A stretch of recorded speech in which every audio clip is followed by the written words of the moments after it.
Vo Vysokých Tatrách sa uskutočnil 34. ročník medzinárodnej konferencie o aktuálnych problémoch v ochrane lesa. Zdieľame tie najnovšie informácie v oblasti ochrany lesa, o škodcov, o rozsahu škodcov, o výške asanačných ťažieb a tak ďalej. Sú tu prítomní aj štátni a neštátni lesníci a samozrejme orgány štátnej správy, Ministerstva pôdohospodárstva a rozvoja vidieka.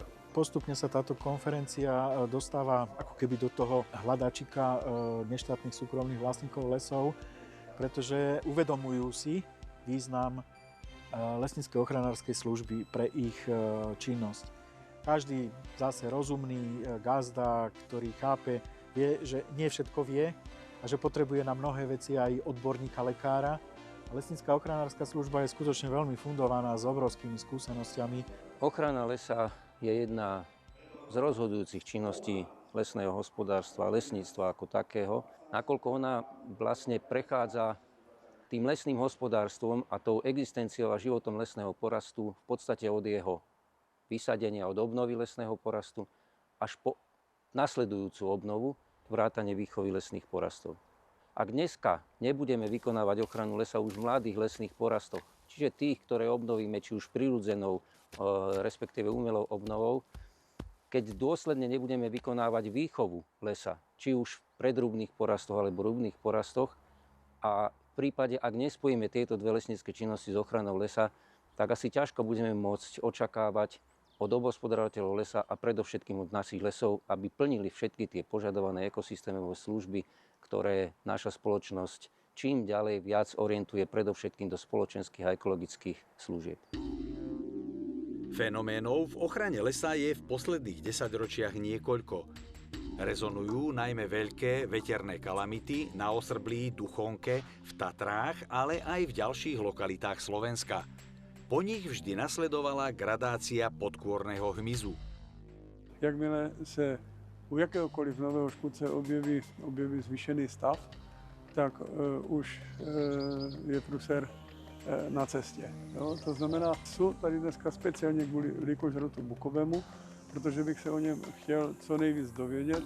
Vzhledem k tomu, že se v Čechách, speciálně v Čechách na Moravě, mění dřevěná skladba ve prospěch buku. Bohužel ti škůdci, kteří tady nikdy nebyli, tak se z těch jižních krajin přesouvají pomalu listě na sebe. A může to být do budoucna velmi významný problém, tak jak všeobecně je problémem lýkožrút smrkový.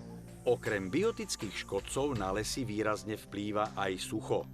Určite ste si mohli všimnúť, keď cestujete po krásnom Slovensku, že na konci leta vidíte obrovské porasty, ktoré sú nie zelené, ale hnedé. A práve bohužiaľ posledné 2 až 3 roky sa stretávame s obrovským deficitom zrážok. Negatívne sa začína práve tento fenomén prejavovať či už na bukových porastoch alebo na boroviciach na záhorí. Pred 3 rokmi na Horehroní skutočne prišlo extrémne sucho. Nebolo trávy už v júni. Farmári nemali čo pásť, nemali čo kosiť. Ministerstvo pôdohospodárstva okamžite nastavilo podporu, nazývalo sa to na sucho, a dostali finančné prostriedky na prekonanie problému sucha. Aj v lese rastú živé rastliny, stromy, ktoré ale to sucho sa na nich ukáže až v neskoršom období. A tieto informácie, ktoré dostávame na tejto konferencii, sú pre nás veľmi cennou bázou na odôvodňovanie našich návrhov, požiadaviek na centrálnu úroveň. Každý účastník, čo príde, už dostáva zborník, kde sú plne vytlačené všetky tie odborné príspevky, čiže si odnesú od nás takú kuchárku ochrany lesa o tom najaktuálnejšom, čo sa práve deje.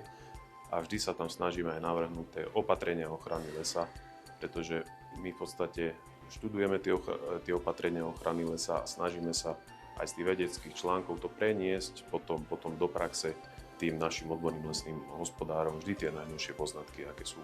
Konferencia o aktuálnych problémoch v ochrane lesa určite splnila svoj cieľ.